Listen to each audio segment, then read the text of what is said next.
Hello everybody and welcome to my channel again. Today I have a question to answer, which is, are cot tents suitable for solo camping?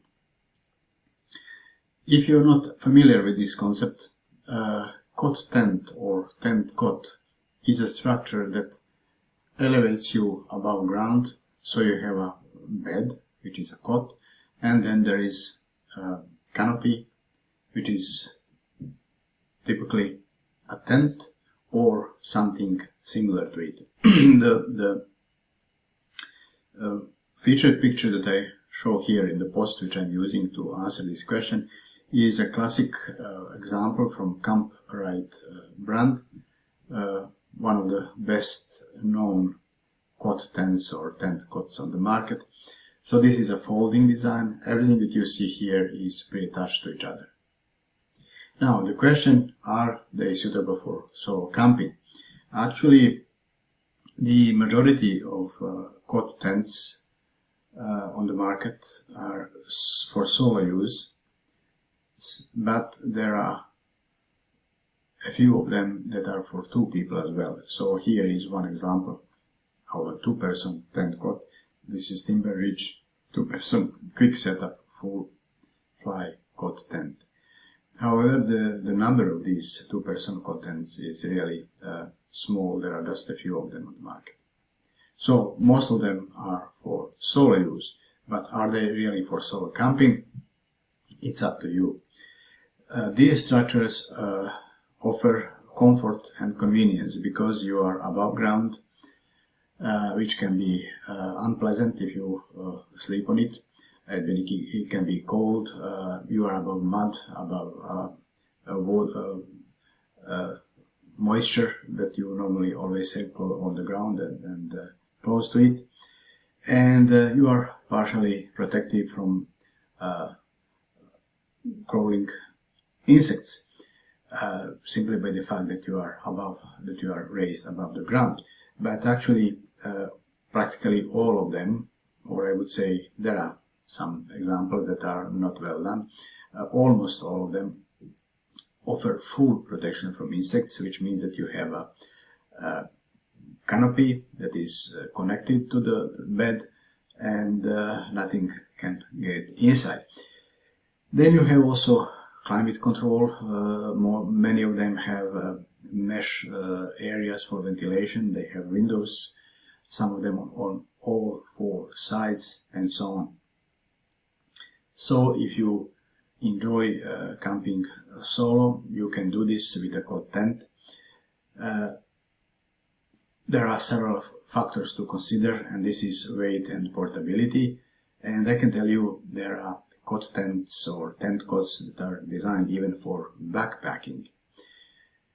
So you have a tent and a cot together, and then you have to you might want to add a sleeping pad if this is about cold environment, but in principle you can manage without it.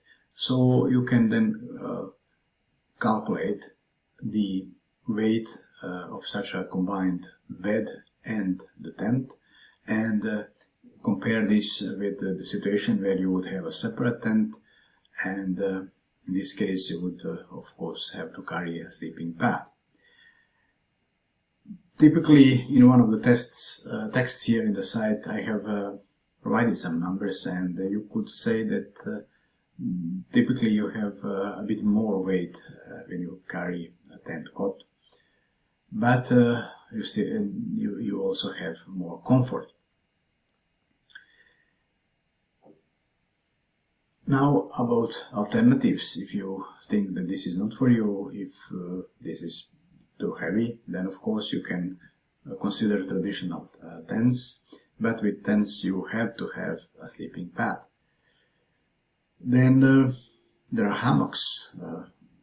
These are folding, freestanding hammocks in fact, and one great example is shown here. So they look almost like a cot. So you have elevated platform to sleep, but of course you don't have shelter from the rain. Then there are BB sacks. These are shelters that provide complete protection, but of course the space is quite limited. And you can also sleep in the car. I mentioned here in this post that I just came from the mountains, where I was sleeping in the car almost all the time, although I had 3 tents actually in the car. The reason is that I was at elevations that are very interesting, and in a geography which was such that clouds would come every night. So this was around 2,000 meters in the Italian Alps, and the area would be completely in clouds, which means the humidity was maximum. And I can tell you, I had a tent. I was using it as a living room during the day, but I was actually sleeping in the car. And when I go into the tent in the morning, I see it is completely wet from inside, from condensation. So even if you don't sleep in such a tent, if it is in clouds, it's full of vapor and condensation. So it's not pleasant. So this is why I decided to sleep in the car in that particular trip. So this is all I wanted to say here regarding this topic. Tent cots can indeed be suitable for solo camping. Most of them are heavy, so you are not supposed to carry them far from the car, but some of them can be transported even on a motorcycle or bicycle, and there are also ultralight options that can be carried in the backpack as well. Thank you for watching. Please like this video if you like it, and consider subscribing to my channel. Have a nice day.